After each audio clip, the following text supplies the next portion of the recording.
नमस्कार, आज मैं आपको बताने जा रही हूँ क्लास 12 का जो चैप्टर नंबर 11 है बायोटेक्नोलॉजी एंड प्रिंसिपल, उसके कुछ इंपॉर्टेंट टॉपिक्स है उसके बारे में मैं डिस्कस करने जा रही हूँ।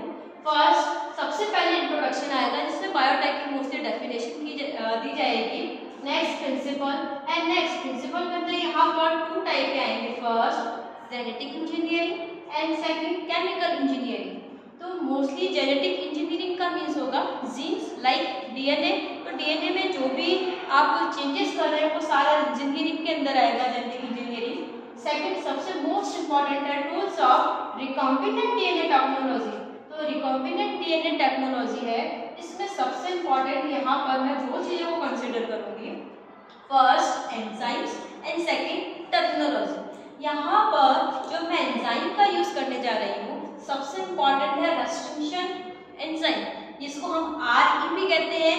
ये बायोटेक्नोलॉजी के अंदर एक सीजर का काम करेगा, इसीलिए इसको हम मॉलिक्यूलर सीजर भी इसको कहा जाएगा कि कुछ स्पेसिफिक एंड पर्टिकुलर साइट से किसी भी डीएनए को कटिंग करने का काम करेगा। अगर ये किसी को जनरली कंप्लीटली अगर किसी साइट के इंटरनल पार्ट से कर रहा है तो वहाँ हम एंडोन्यूक्लियस एंजाइम का यूज करेंगे, और अगर ये किसी एंड को कटिंग कर रहा है तो वहाँ हम एक्सोन्यूक्लियस एंजाइम का यूज करेंगे। इसी अकॉर्डिंग लाइसोजाइम, तो लाइसोजाइम क्या करेगा कि जो भी सेल वॉल है या सेल मेम्ब्रेन है उसको ब्रेक डाउन करने का काम करेगा। नेक्स्ट लाइगेज, लाइगेज एंजाइम का यूज होगा, बाइंडिंग करने का यहाँ पर यूज होगा इसका। Next DNA polymerase. नेक्स्ट यहाँ पर कुछ टर्मिनोलॉजी का यूज होगा। सबसे इंपॉर्टेंट जो एक होगा डिजायरेबल जीन। डिजायरेबल जो जीन है उसका अदर नेम में फॉरिजन डीएनए भी हो सकता है। नेक्स्ट जीन ऑफ इंटरेस्ट, जो आपको मटेरियल चाहिए, ये फिर आप कह सकते हो डिजायरेबल जीन सबसे इंपॉर्टेंट है। एंड सेकंड आप जिसके थ्रू इसको ट्रांसफर कर रहे हैं वो होगा वेक्टर या plasmid. Next recombination of DNA, recombination DNA या recombinant DNA. Next primary DNA, और इसी को कहा जाता है हाइब्रिड प्लाज्मिड। इस अकॉर्डिंग यहाँ पर नेक्स्ट आएगा होस्ट सेल, और होस्ट सेल के बाद इसी को हम कहते हैं acceptor cell. And next clone and cloning. Cloning का मीन्स होता है यहाँ पर ये कॉपीज करेगा।